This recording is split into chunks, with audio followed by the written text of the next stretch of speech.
Ndagusuje kandi mwifurije kugira ibihe byiza. Igitondo cyiza cya none tariki ya 8 z'ukwezi kwa 8 umwaka w'ibihumbi 2025.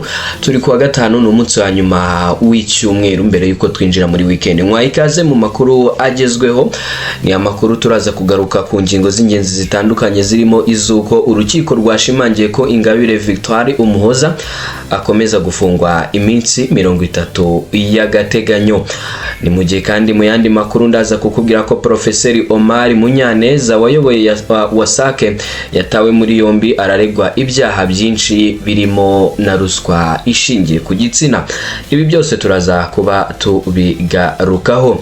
Ni mu gihe kandi mu karere ka Nyagatare yatawe muri yombi akekwaho gutema inka yari herutse guhabwa uwarokotse jenoside yakorewe abatutsi. Ibi byose turaza kubigarukaho muri aya makuru. Turaza kukubwira byinshi bitandukanye by'umwihariko no muri Repubulika Iharanira Demokarasi ya Kongo Kinshasa amazina ya Joseph Kabila Kabange yashidikanyweho mu rukiko. Ibi byose turaza kuba tubigarukaho muri aya makuru. Ni mu gihe kandi ndaza kuba nkubwira na byinshi bitandukanye ku rugamba by'umwihariko byaranze urugamba ku munsi w'ejo. Ese koko Repubulika Iharanira Demokarasi ya Kongo na M23 bazahagarika imirwano? Biragoye cyane kubera ko hari byinshi byagaragaye mu rugamba by'umwihariko ku munsi w'ejo. M23 na Wazalendo n'ubundi imirwano yari ikomeje. Ibi byose ndaza kwambigarukaho. Ni mu gihe Ububiligi bwagiriye abaturage babwo inama yo kwirinda intara 6 za Repubulika Iharanira Demokarasi ya Kongo. Ububiligi buje bukurikira Leta Zunze Ubumwe za Amerika zabujije abaturage bayo kwegera Repubulika Iharanira Demokarasi ya Kongo. Ibi biri kwitwa nk'impuruza igaragaza ko intambara iri hafi. Ngayo amakuru tugiye kugarukaho, ariko na makuru ushobora kugiramo uruhare ukaduha igitekerezo, ariko kandi inyunganizi yawe ukande subscribe ndetse kandi ufungure notification. Reka mite ikaze mu makuru yacu ku buryo burambuye. Tugiye guhera kuri inkuru ivuga ko urukiko rwashimangiye ko Ingabire Victoire Umuhoza akomeza gufungwa iminsi 30 y'agateganyo. Urukiko rwisumbuye rwa Nyarugenge rwategetse ko Ingabire Victoire Umuhoza uregwa ibyaha bitandatu birimo icyo kugira nabi ubutegetsi buriho akomeza gufungwa iminsi 30 y'agateganyo. Ingabire Victoire Umuhoza akurikiranweho ibyaha birimo gushyiraho umutwe w'abagizi ba nabi, guteza imvururu, kugira nabi ubutegetsi buriho, gukwirakwiza amakuru atariyo cyangwa icengeza amatwara rigamije kwangisha leta y'u Rwanda mu bihugu by'amahanga, gutangaza amakuru y'ibihuha, gucura umugambi wo gukora ibyaha byo kugira nabi ubutegetsi buriho n'icyo kwigaragambya. Urukiko rw'ibanze rwa Kicukiro rwari rwategetse ko afungwa iminsi 30 y'agateganyo kuko hari impamvu zikomeye kandi zituma agomba gukurikiranwa.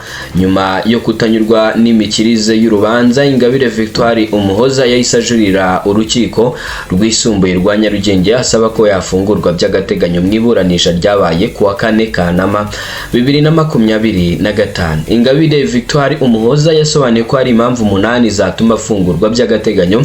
Icyemezo cy'urukiko rw'ibanze rwa Kicukiro kigateshwa agaciro. Izo zirimo kutubahiriza ububasha bw'urukiko bukwiriye, ko hari ibyaha bibiri byashaje, kuba umucamanza yarasuzumye impamvu zikomeye ku byaha bimwe kandi ubushinjacyaha butarigeze bubitangira impamvu zikomeye, no kuba itegeko ryatumye afungwa rinyuranye n'ibiteganwa n'itegeko nshinga. Urukiko rwisumbuye rwa Nyarugenge rwasuzumye ibibazo bitandukanye birimo kumenya niba atunganiwe mu buryo bukwiriye, kumenya niba umucamanza yarashingiye ku mpamvu zikomeye kandi ubushinjacyaha butarazigaragaje, kumenya niba urukiko rwarashingiye ku bimenyetso byabonetse mu buryo butemewe n'amategeko, kuba Ingabire Victoire yafungurwa by'agateganyo n'ibindi. Ku bijyanye no kuba Ingabire Victoire Umuhoza akunze kugaragaza ko atunganiwe mu buryo bukwiriye kuko hari umunyamategeko wiyifuzaga wo muri Kenya ariko akaba atarahawe uburenganzira bwo gukorera mu Rwanda by'agateganyo.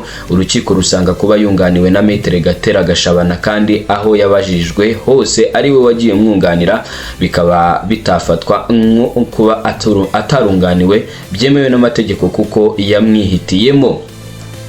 rusanga Ingabire Victoire yarahisemo umwavoka w'umunyakenya atabanje kureba icyo amategeko ateganya hagati y'ingaga z'abavoka. Ku kijyanye n'umwanzuro w'ubushinjacyaha wasubizaga ku bujurire bwa Ingabire wasabirwaga guteshwa agaciro ngo kuko wari washyizwe mu ikoranabuhanga ryifashishwa mu nkiko bitinze. Urukiko rusanga kuba Ingabire ari we wajuririye anenga icyemezo cy'urukiko rw'ibanze, ubushinjacyaha bugasubiza ko umwanzuro nta nenge irimo kuko nta gihe narengwa cyo gutanga umwanzuro. Urukiko rusanga umwanzuro w'ubushinjacyaha ari wo ukubiyemo imiburanire yabwo, bityo ko uteshejwe agaciro rwaba rwimye uburenganzira bungana ababuranyi bwo kwiregura. Ku kijyanye n'ingingo y'106 yashingiweho afatwa, Ingabire Victoire avuga ko itandukanye n'iteganywa n'itegeko nshinga. Urukiko rwisumbuye rwa Nyarugenge rugaragaza ko ibyasabwaga n'urukiko mu rukiko rw'ibanze byo kumufunga no kumufungura ntaho bihuriye n'ibiteganywa n'iyo ngingo, bityo ko nta nenge iri muri icyo cyemezo cy'urukiko rw'ibanze. Rwanavuze kandi ko ikirego cyo mu rukiko rw'ibanze cyaburanishijwe kwa 15 Nyakanga, mu gihe ikirego avuga ko yatanze mu rukiko rw'ikirenga yagitanze kwa 17 Nyakanga, bityo ko nta ngaruka byari kugira kuri urwo rubanza. Urukiko kandi rwagaragaje ko bifatwa nk'impamvu za Ingabire. Urukiko kandi rwagaragaje ko bitafatwa ko impamvu za Ingabire Victoire zitasuzumwe ngo arekurwe, ahubwo ko hari impamvu zikomeye zigaragaje ko agomba gukurikiranwa afunzwe. Ku bijyanye no kuba hari ibyaha birimo gucura umugambi wo guteza imvururu muri rubanda no gutangaza amakuru y'ibihuha kandi byarashaje, urukiko rusanga kuba yarabajijwe rimwe ariko iperereza rikaba ryarakomeje bitabarwa ko ibyo byaha byashaje. Ku bijyanye n'icyo gutangaza amakuru y'ibihuha ngo ni cyasaza kuko ari icyaha kimara gihe kandi n'ubu ayo makuru yatambutsaga akiri ku muyoboro wa YouTube. Ku bijyanye no kuba Ingabire yaragaragaje ko urukiko rwasesenguye impamvu zikomeye kandi ubushinjacyaha butari bwarazigaragaje n'uruhare rwe rutagaragara muri ibyo, urukiko rwisumbuye siko rubibona. Urukiko rusanga ku cyaha cyo guteza imvururu cyangwa imidugararo muri rubanda hari amajwi yafashwe yumvikanamo Ingabire Victoire Mwenzangu ndetse na Muhanga Cassien abagezaho gahunda y'uko bategura umugambi wo gukora imyigaragambyo. Imvugo ya Hamad waguriwe smartphones na Ingabire ngo azabashe gukurikirana amahugurwa. Ubuhamya bwa Nzabandora Boniface, link ya YouTube igaragaza ikiganiro kigamije kubiba urwango cyasohotse kuri Umubavu TV. Amahugurwa yigiwemo strategy ndetse na tactique n'ibindi. Ku cyaha cyo kugira nabo ubutegetsi buriho hari ubutumwa bwagaragajwe n'ibiganiro hagati ya Sibomana Sylvain ndetse na mukecuru ariwe Ingabire Victoire amusaba gukwirakwiza za track zirimo ubutumwa bugamije kugira nabi ubutegetsi. Ibiganiro bye avuga ku myigaragambyo n'ibyo bakoresha bagiye kuyikora, kuba abarwanyi ba Rud Urunana barahamije ko bakoranaga na video inkingi ya Ingabire n'ibindi. Rusanga ibyo byose rero ari impamvu zikomeye zatuma akekwa y'ibyaregwa, bityo ibyo avuga ko nta mpamvu zikomeye kandi uruhare rwe rutagaragazwa muri ibyo nta shingiro bifite. Ku bijyanye no kuba Nzabandora Boniface adakwiye kuba umutangabuhamya cyangwa ngo ubuhamya bwe buhabwa agaciro, urukiko rwavuze ko nta shingiro bifite kuko nta nenge irimo kuba yatanga ubuhamya kandi bakaba badahakana ko ibyo avuga byabayeho. Ku bijyanye n'ibimenyetso uregwa avuga ko byafashwe mu buryo bunyuranyije n'amategeko birimo nk'ibimenyetso by'amajwi bikaba bitahabwa agaciro, urukiko rusanga ari impamvu zikomeye zituma akekwaho ibyaha kandi ari nabyo byasuzumwe gusa mu rukiko rw'ibanze hatasuzumwe ibijyanye n'ibimenyetso, bityo iyo mpamvu y'ubujurire nigomba guhabwa agaciro. Ku kijyanye no kuba yarekurwa by'agateganyo ashingiye ku kuba yaratanze ikirego mu rukiko rw'ikirenga arega ingingo y'106 avuga ko inyuranyije n'itegeko nshinga, urukiko rwo rusanga kuba Ingabire Victoire aregwa ibyaha by'ubugome agomba gukomeza gufungwa by'agateganyo. Uru rukiko rwategetse ko Ingabire Victoire akomeza gufungwa by'agateganyo mu igororero rya Nyarugenge riherereye i Mageragere. Aya makuru yacu turayakomereza ku makuru n'ubundi agezweho. Amakuru agezweho muri aka kanya ari kuvugwa Profeseri Omar Munyaneza wayoboye WASAC yatawe muri yombi araregwa ibyaha bitandukanye birimo n'ubusambanyi. RIB yafunze uwahoze ari umuyobozi mukuru w'ikigo cy'igihugu gishinzwe amazi, isuku n'isukura WASAC, Profeseri Omar Munyaneza n'abandi bayobozi babiri bakorera muri icyo kigo bakurikiranweho gukora ibyaha bya ruswa, itonesha no gusaba ishimisha mubiri rishingiye ku gitsina, muri make n'uburaya. RIB yatangaje ko abatawe muri yombi bafungiye kuri sitasiyo ya RIB ya Kimihurura na Kicukiro mu gihe hatunganwa dosiye yabo kugira ngo ishyikirizwe ubushinjacyaha. Mu butumwa yanyujije ku mbuga nkoranyambaga kuri uyu wa 7 Kanama 2025, RIB yagize iti: RIB irashimira abantu bagize uruhare mu gutuma ibi bikorwa bitahurwa. Irakomeza kandi kuburira abantu kudakoresha umwanya w'akazi mu nyungu zabo bwite kuko bihanwa n'amategeko, kandi ko izakomeza kubirwanya kubw'ineza ya rubanda. Profeseri Munyaneza yagizwe umuyobozi mukuru wa WASAC muri Nzeri 2023 nyuma yuko yari umudepite mu nteko ishinga amategeko y'u Rwanda. Yasimbuwe kuri uyu mwanya na Dr. Asaf Kabasha kuwa 17 Nyakanga 2025. Profeseri Munyaneza wavutse mu 1973 afite impamyabumenyi y'ikirenga ku bijyanye no gucunga amazi, hydrology and water resource engineering management, yavanye muri IHE Delft Institute of Water Education yo mu Buholandi, ndetse afite inararibonye mu bijyanye no gucunga amazi kuko yabyigishije imyaka myinshi muri kaminuza y'u Rwanda, ndetse yanabaye perezida w'inama y'ubutegetsi wa WASAC. Reka twerekeze muri Repubulika Iharanira Demokarasi ya Kongo, muri iki gihugu Kinshasa, by'umwihariko aho ngaho nyine mu mujyi Kinshasa. Amazina ya Kabila yashidikanyijweho mu rukiko. Urubanza rwa Joseph Kabila Kabange wayoboye Repubulika Iharanira Demokarasi ya Kongo kuva muri 2001 kugeza muri 2019 rwakomeje kuri uyu wa 7 Kanama 2025, aho aburanishwa ibyaha birimo kugambanira igihugu no kuba mu mutwe w'ingabo utemewe n'amategeko. Ubushinjacyaha bushinja Joseph Kabila Kabange kuba umuyobozi w'ihuriro AFCM 23 rigenzura ibice byinshi mu ntara ya Kivu y'Amajyaruguru ndetse na Kivu y'Amajyepfo, bityo ko ariyo yabikoreyemo.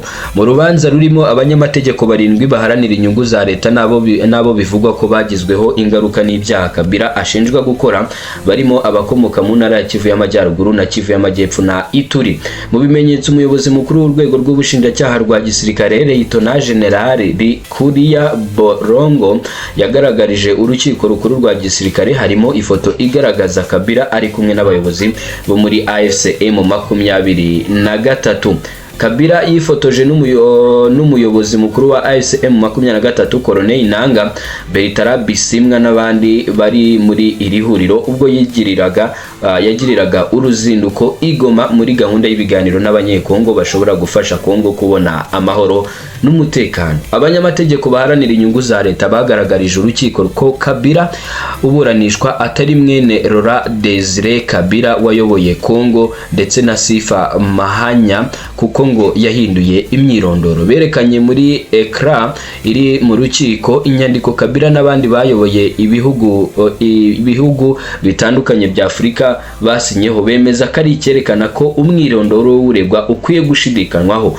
Aba banyamategeko babwiye urukiko ko ku mukono sinya nyine harimo amagambo H ndetse na P bavuga ko asobanuye Hippolyte Kanambe kandi ngo niryo zina ry'inyakuri. Muri make izina ry'inyakuri ntabwo ari Joseph Kabila Kabange ahubwo ngo ni Hippolyte Kanambe, ari nayo mpamvu muri sinya ye haba harimo H ndetse na P. Ibyo abanyamategeko bavuze bitandukanye naho ubushinjacyaha buhagaze kuko uru rubanza ubwo rwatangiraga tariki 25 Nyakanga bwasobanuye ko ari Kabila yabyawe na Desire yabyawe na Laurent Kabila ndetse na Sifa. Ku rundi ruhande mu rukiko hagaragajwe amashusho ya Aime Ngoyi Mukena wabaye minisitiri w'ingabo asobanura ko Kabila yahinduriwe imyirondoro ahabwa ubwenegihugu bwa Kongo kandi nyamaze atari umunyekongo. Minisitiri w'ubwikorezi Jean Pierre Bemba muri Kamena yatangaje ko afite ibimenyetso bigaragaza ko Kabila yavutse yitwa Hippolyte Kanambe ahindurirwa imyirondoro kugira ngo ayobore Kongo nyuma y'urupfu rwa Laurent Desire Kabila, bakabeshya ko ari umwana we nyamara atari umwana we. Ayo rero ni amakuru agezweho muri Repubulika Iharanira Demokarasi ya Kongo. Urumva ko ibintu byakomeye, ibintu byakomeye cyane rwose. Ubwo rero reka dukomeze aya makuru yacu maze ngugeze mu gihugu cy'Ububirigi. Muri iki gihugu cy'Ububirigi, Ububirigi nyuma ya Leta Zunze Ubumwe za Amerika bwagiriye abaturage babwo inama yo kwirinda intara 6 za Repubulika Iharanira Demokarasi ya Kongo. Guverinoma y'Ububirigi yasabye abaturage b'iki gihugu kwirinda gukorera ingendo zitari ngombwa mu ntara 6 zo mu burasirazuba bwa Repubulika Iharanira Demokarasi ya Kongo kubera umutekano muke ukomeje kuharangwa. Minisiteri y'Ububanyi n'Amahanga mu itangazo yasohoye yasabye ababirigi kwirinda gukorera ingendo mu ntara zirimo iya Kivu y'Amajyaruguru, iy'Amajyepfo, Ituri, Tanganyika, Maniema ndetse na Chopo. Iyi minisiteri kandi yagaragaje intara za Haut-Katanga, Lualaba ndetse na Haut-Lomami nk'izo ababirigi bagomba kujyamo bari menge kubera ibikorwa by'ubugizi bwa nabi bikomeje kuzirangwamo. Ububirigi bwasabye abaturage babwo kuba maso no kugerageza gushaka amakuru mu itangazamakuru, imbuga nkoranyambaga no muri ambasade yabwo mu gihe bari muri biriya bice. Iki gihugu cyasabye abaturage bacyo kwirinda uburasirazuba bwa Kongo nyuma ya Leta Zunze Ubumwe za Amerika zeruka kubuza abaturage bazo kwirinda gukorera ingendo muri biriya bihugu ingendo mu bihugu 21 byo hirya no hino ku isi birimo Kongo mu rwego rwo kwirinda kujya mu byago. Abantu benshi bakavuga bati ni intambara iri gutegurwa n'ibihugu by'amahanga. Aya makuru nshakana yasoreza kuri inkuru ivuga ko Perezida wa Amerika Donald Trump uyu nguyu aritegura guhura na Putin mu minsi iri imbere. Perezida wa Leta Zunze Ubumwe za Amerika Donald Trump agiye guhura na Putin mugenzi we w'Uburusiya ni mu minsi iri imbere nkuko byatangajwe n'umukozi muri Perezidanse y'Uburusiya witwa Yuri Ushakov. Uyu akaba yatangaje ko Perezida wa Leta Zunze Ubumwe za Amerika Donald Trump na Perezida w'Uburusiya Vladimir Putin bemeye guhura mu minsi iri imbere. Ibi bitangajwe nyuma yuko Trump avuze ko ari amahirwe ko ashobora guhura na bagenzi be bo mu Burusiya na Ukraine bari hamwe imbona nkubone kugira ngo baganire ku ntambara yo muri Ukraine. Ni mu gihe nyirantarengwa Trump yari yahaye Uburusiya ngo bwemere guhagarika imirwano muri Ukraine cyangwa bugahanishwa ibihano bikaze biteganyijwe ko izarangira kuri uyu wa gatanu uza. Kwa ngo nyine ni nyirantarengwa Perezida Donald Trump yari yahaye Putin irarangira uyu munsi. Ni mu gihe iyi nyirantarengwa yo Putin we yayifashe nko kumukinisha cyangwa se nyine yayifashe nk'amagambo ya politike gutyo gusa nta kintu byamukoraho. Ati inama ishobora kuba hagati ya Trump na Putin izakurikira iyo intumwa ya Amerika Steve Witkoff yagiranye na Perezida w'Uburusiya kuri uyu wa gatatu. Perezida Donald Trump ubwo yabazwaga muri White House mu ijoro ryo kuwa gatatu rishyira kuwa kane niba Perezida wa Ukraine Volodymyr Zelensky na Putin baremeye kugirana ibiganiro, yavuze ko hari icyizere cyiza. Kuwa gatatu Yuri Ushakov yavuze ko igitekerezo cy'inama y'abayobozi batatu cyavuzwe mu biganiro byabereye i Moscow kuwa gatatu, ariko ibiro ntaramakuru by'Uburusiya byavuze ko Uburusiya nta kintu bwemeje. Zelensky yerekanye ko ashyigikiye inama, yemeza ko uburyo bw'inama hagati y'ibihugu bibiri ndetse n'ibihugu bitatu yaganiriweho, yongeraho ko Uburayi bugomba kugira uruhare mu biganiro ibyo ari byo byose. Ushakov yavuze ko hemejwe ahantu hazabera inama hagati ya Trump na Putin, andi makuru arambuye akazatangazwa nyuma. Uyu muyobozi ugira inama Putin ku bijyanye n'ububanyi n'amahanga yavuze ko impande zose zatangiye gukora imyiteguro. Reka nanjye amakuru yaragezweho muri aka kanya no ku Makuru TV nyasoreze hano, hanyuma murarikire gukomeza gukurikira amakuru n'ibiganiro bitambuka hano ku Makuru TV, hanyuma mushimire by'umwihariko wowe wakanze subscribe, hanyuma kandi reka nkubwire ngo Imana ibane nawe.